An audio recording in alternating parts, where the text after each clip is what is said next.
որ ինքը Ռուսաստանում էր, այդտեղ նաև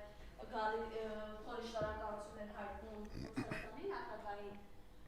Տեսեք, հա, Վարդանյան, իրենք այսօր այստեղ հակառուսական քարոզը անում են, հակաերատուղական քարոզը անում են, այնտեղ գնում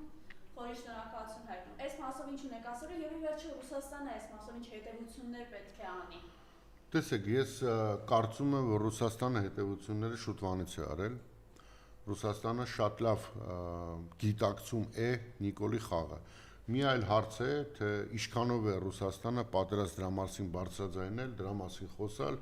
Օրինակ կարող եմ ասել, որ Ռուսաստանի դեսպանը Հայաստանի Հանրապետությունում վերջերս տեղ ունեցած հարցազրույցի ընթացքում հայտարարել էր, որ Ռուսաստանը տարածաշրջանից երբեք դուրս չի գալու։ Սա մեսիջ է կոնկրետ Նիկոլին։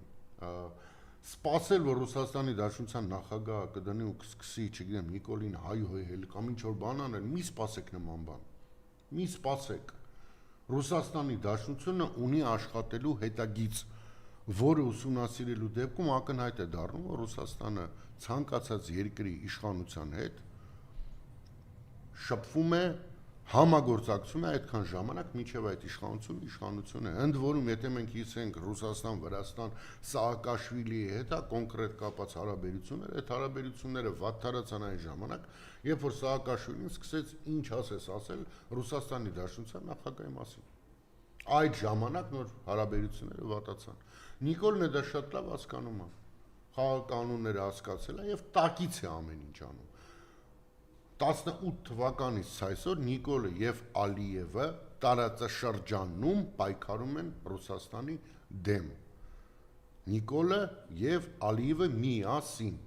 Ուղղակի Ալիևը շատ ավելի գրագետ է օգտագործում Նիկոլին, քան Նիկոլը իր վիճակը։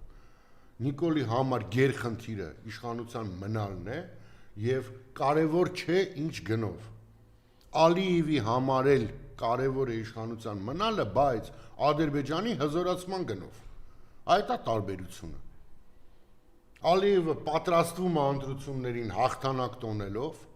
Նիկոլը պատրաստվում է ընտրություններին թուրքերի տակ պարկելով։ Այդ է տարբերությունը։ Բայց երկուսի մոտ էլ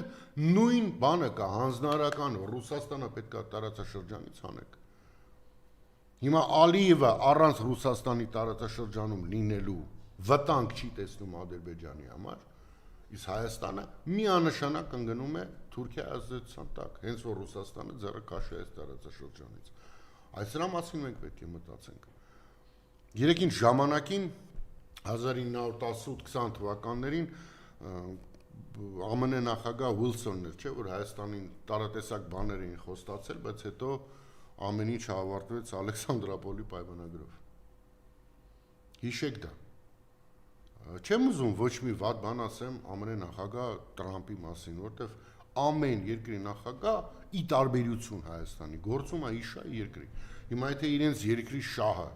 իրենք հաշվարկում են նրանում, որ այս տարածաշրջանում Ռուսաստան չլինի ու մեկ է հայերը կլինեն թե ոչ, մենք իրանց մեղադրել չենք կարող։ Միակ բանը, որ մենք կարող ենք անել, դա ճիշտ աշխատելն է։ Դա թշնամիներ չստեղծելն է։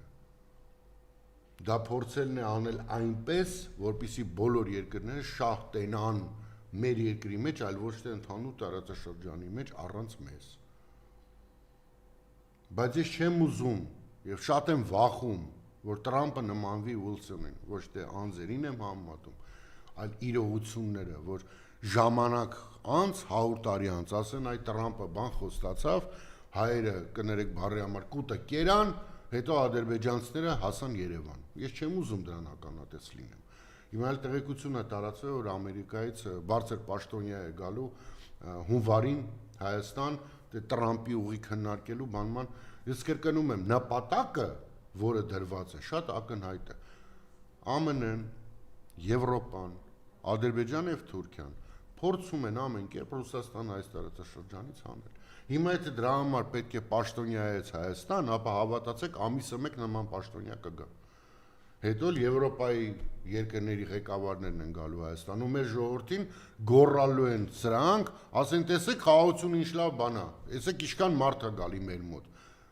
Բայց կրկնում եմ, որpիսի սրանց խաղաղությունը ճիշտ գնահատեք, միշտ հիշեք Աչաբնյակի մետրոն։ Սրանց խաղաղությունն ու Հաչապնյակի մետրոն լրիվ նույն բանն է, ոնց մեկը չկա, տենց է մյուսը։ Ընդ որում ասեմ ձեզ ավելին, չի լինի սրանց օրոք ոչ Հաչապնյակի մետրո կարա լինի, ոչ է խաղաղություն, որտեղ սրանք դրա համար չեն ստե, իրանք խաղաղության համար չեն ստե, մետրոյի համար չեն ստե, ձեր կյանքը բարելավելու համար չեն ստեղ, իրանք այստեղ են հայկականը ջարդելու, հայկականը ոչնչացնելու եւ անձնապես հարստանալու համար, չկա որևէ այլ պատճառ։ Այսքանը Մարիամ ջան։